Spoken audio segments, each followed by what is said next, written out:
I think that we're living through the Bitcoin gold rush era. And I think the Bitcoin gold rush era started January 2024. And I think it runs until around November 2034. So it's about 10 years. So what you have is institutional capital entering, and then you have the supply getting cut in half. How are you going to store your excess cash for a decade or longer? Today, roughly 2 months after the ETF approval, the Bitcoin spot ETFs have a total market cap of over $67 billion. This makes the Bitcoin ETFs the best performing ETFs in history. After Grayscale's initial sell-off, Bitcoin price has seen massive growth, even setting a new all-time high. Many analysts believe we're at the beginning of what will be one of the greatest bull markets in history. Bitcoin maximalist and MicroStrategy CEO Michael Saylor is no different, but he goes even further as he believes this is hardly the beginning and that the upcoming halving event will be the most consequential halving in Bitcoin's existence. He explains that this halving will mark the start of a 10-year period that he calls the Bitcoin Gold Rush. This period will be characterized by steady growth in Bitcoin's valuation. But by late 2034, Saylor believes the information asymmetry around Bitcoin will be non-existent and prices will skyrocket. He also makes some very bullish price predictions. Let's dive in to hear it from him. Bitcoin's unique because no amount of capital flowing into a Bitcoin ETF is going to create any more Bitcoin. You know, what we've got is 900 Bitcoin a day, and around April 16th to April 18th of this year, we're going to go to 450 Bitcoin a day. This will be the halving, but it will be the single most consequential halving in the history of Bitcoin, because you're talking about, it's the equivalent of someone coming in the market saying, I'm going to buy $8.5 billion of Bitcoin a year for the next 4 years, guaranteed. That's the demand impact, right? $23 million a day at the current price. Now, that's a huge amount, but more importantly, that's a huge demand supply shift in the year when the demand via the ETFs has jumped by a factor of 4 to 10 times the daily supply. So what you have is institutional capital entering, and then you have the supply getting cut in half. I think this is going to be a good year for Bitcoin. I think we started out the year with the ETF approval, and that was a big milestone. I think that the success of the ETFs is another milestone. I think that the halving in April will be a third positive milestone. I think those three things are going to drive momentum, and I think all the marketing wars between the Wall Street firms is going to be positive, and I think that the assets being normalized throughout the mainstream investment community. And so I think it'll just keep generating momentum from here. So far, Michael has discussed the ETFs and set the background for the halving.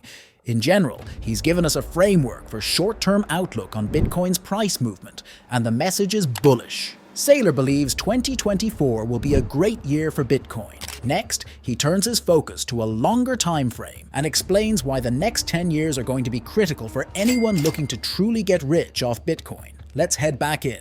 I think that we're living through the Bitcoin gold rush era. And I think the Bitcoin gold rush era started January 2024. And I think it runs until around November 2034. So it's about 10 years. And I'll tell you why. Because 93.5% or so of the Bitcoin was mined at the beginning of this period. But in November of 2034, 99% of all the Bitcoin that will ever be issued will have been issued. And so that halving is very symbolic. Practically speaking, all of the block rewards are de minimis starting in 2034. It's, 1% over 100 years may as well be nothing, because the daily volatility and the daily trading volume is going to render that to be somewhere between third order, fourth order, fifth order of magnitude. So that being the case, really, this 10 years is your best chance to get Bitcoin, right? This is the gold rush, because this is the period where there's still a lot of FUD. There's still a lot of uncertainty. People still aren't sure. They don't understand digital energy. They don't understand digital capital. They don't understand digital property. There's a lot of debate in the community. Is Bitcoin a currency, or is it a property? Or,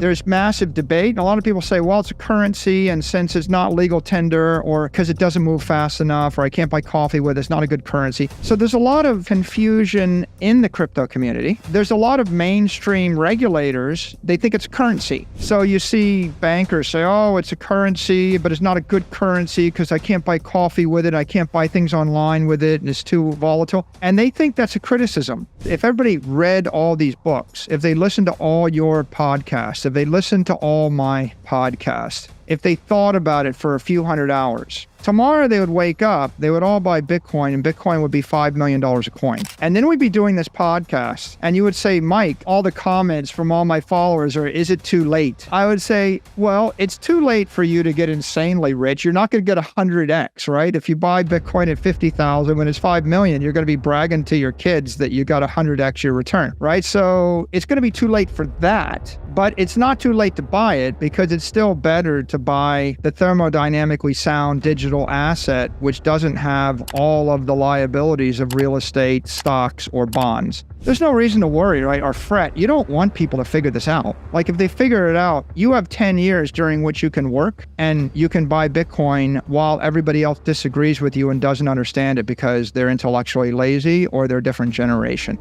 You have 10 years left to get stupid rich. That's what Michael Saylor is telling us today. Around November 2034, there'll be another Bitcoin halving, at which point 99% of all Bitcoin that will ever exist will have been mined. Saylor has explained that on the way there, curiosity for Bitcoin will continue to develop as it has in the last 15 years. And as curiosity grows, so will price. Michael believes that period will be characterized by explosive commoditization of information about Bitcoin and will culminate in a price explosion. Saylor believes Bitcoin could go as high as 5 million USD per coin. He explains that even then, Bitcoin will always be the apex asset, the apex property. But if you wait too long, you'll miss out on a generation-defining return on investment. To that effect, Saylor has one piece of advice. Do what you can to buy as much as possible now. What do you think of Michael Saylor's bullish predictions and warning about the future? To see the latest in crypto news, watch this video here.